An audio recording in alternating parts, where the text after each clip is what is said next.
PM किसान सन्मान योजनेचे 20,000 लाभार्थी घटले। योजनेसाठी ई-केवायसी करणं आहे बंधनकारक। 20वा हप्ता दिल्यानंतर केंद्र सरकारनं या योजनेमध्ये अनेक निकष लावल्याचा शेतकऱ्यांना फटका।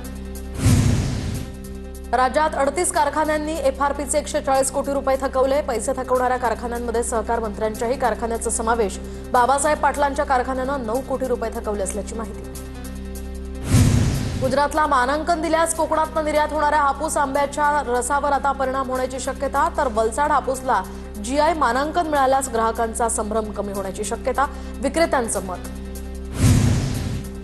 सोलापुरात 15 दिवसात अतिवृष्टीची मदत न मिळाल्यास कृषी मंत्र्यांना जिल्ह्यात पाय ठेवू देणार नाही, ठाकरे गट युवा सेनेचा इशारा। नगरपालिका नगरपंचायत क्षेत्रातील शेतकऱ्यांना महात्मा गांधी ग्रामीण राष्ट्रीय रोजगार हमी योजनांचा लाभ मिळावा, धाराशिवचे खासदार ओमराजे निंबाळकरांची लोकसभेत मागणी।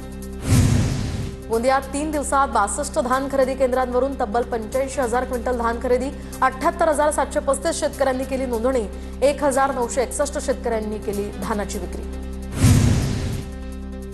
मानोरा या ठिकाणी नाफेड खरेदी केंद्राला मंजुरी मिळाल्यामुळे शेतकऱ्यांना दिलासा। शेतकऱ्यांनी नाफेडकडे मागणी लावून धरल्यानंतर अखेर कारंजा इथल्या फार्मर प्रोड्युसर कंपनीला परवानगी।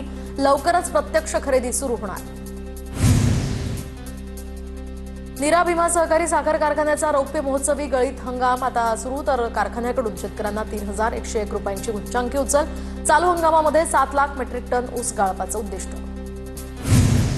जळगाव जिल्ह्यातील हतनूर, गिरणा या धरणांचे एकूण 75.324 दशलक्ष घनमीटर पाण्याचं आरक्षण निश्चित। एकूण 731 गावांना पिण्याच्या पाण्याचा पुरवठा यातनं होणार। वाशिमच्या मालेगाव तालुक्यामध्ये यंदा तुरीची मोठ्या प्रमाणात लागवड। पीक फुलोरा आणि शेंग धारणेच्या अवस्थेत वाढ। मात्र काही दिवसांपासून शेंगा पोखरणाऱ्या अळीचा प्रादुर्भाव। शेतकऱ्यांना तुरीचं उत्पादन आता घटण्याची भीती सतावतीये। भंडारा जिल्ह्यामध्ये रब्बी हंगामात मका पिकाचं क्षेत्र जे आहे ते मोठ्या प्रमाणात वाढलेलं आहे। कमी पाण्यामध्ये येणाऱ्या मका पिकाला जिल्ह्यातल्या शेतकऱ्यांकडून चांगली पसंती। यावर्षी रब्बी हंगामात 50% उन्हाळी धान पीक लावणाऱ्या शेतकऱ्यांकडून मक्याची लागवड। जळगावात थंडी पुन्हा वाढल्यामुळे रब्बी पिकांना दिलासा। गहू, हरभरा, ज्वारी, कांदा आणि बटाटा पिकं बहरली। उत्पादन चांगलं होणार असल्याचा शेतकऱ्यांचा अंदाज। जळगावच्या मेहरुण तलावामध्ये मोठ्या प्रमाणावर जलपर्णी। तलावाचं सौंदर्य यामुळे धोक्यात। तर तलावामध्ये जलपर्णी काढण्याची नागरिकांची मागणी। अहिल्यानगरच्या बेल्हा ते राळेगण थोरपाळ या राष्ट्रीय महामार्गावर ग्रामस्थांचं आंदोलन। निकृष्ट दर्जाच्या कामामुळे ग्रामस्थांचा रस्ता रोको।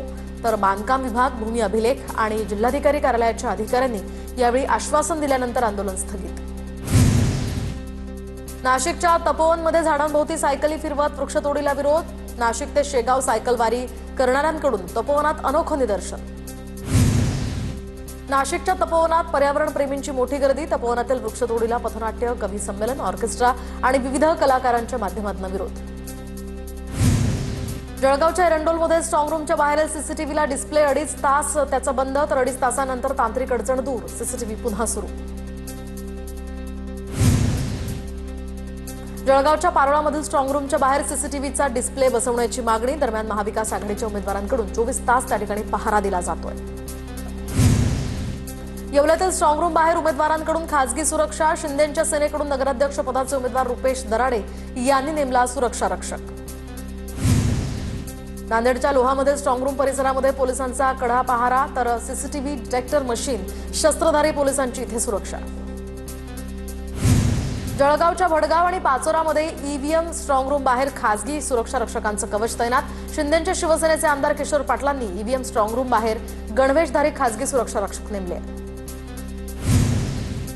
प्रदीप गारटकरांनी घेतली मुरलीधर मोहोळांची भेट। तर प्रदीप गारटकरांनी राष्ट्रवादी जिल्हाध्यक्षपदाचा राजीनामा दिला। भारतीय दिव्यांग महिला क्रिकेट संघाची उपकर्णधार गंगा कदमला घर बांधून देणार। हिंगोलीचे खासदार नागेश पाटील आष्टीकरांचं आश्वासन। तर कळमनुरीच्या फुटाणा या गावामध्ये गंगा कदम यांच्या सन्मान सोहळ्यावेळी आश्वासन। तर आमदार चंद्रकांत नवघरे यांच्याकडून सुद्धा 1 लाख रुपयांची घोषणा। कोल्हापूरच्या मुरगुडमध्ये नगरपरिषद निकालाच्या आधी लाखाची पैज भैया कुडवे आणि पंकज नेसरीकर यांच्यामध्ये ही पैज लागल्याची माहिती। दोघांमध्ये 1 लाखाची पैज। वाशिम नगर परिषद निवडणुकीला स्थगिती मिळाल्यानंतर पुढची प्रक्रिया ठरलेल्या कार्यक्रमानुसारच होणार। 10 डिसेंबरला दुपारी 3 पर्यंत उमेदवारांना अर्ज मागे घेता येणार, तर 11 डिसेंबरला चिन्हाचं वाटप होणार।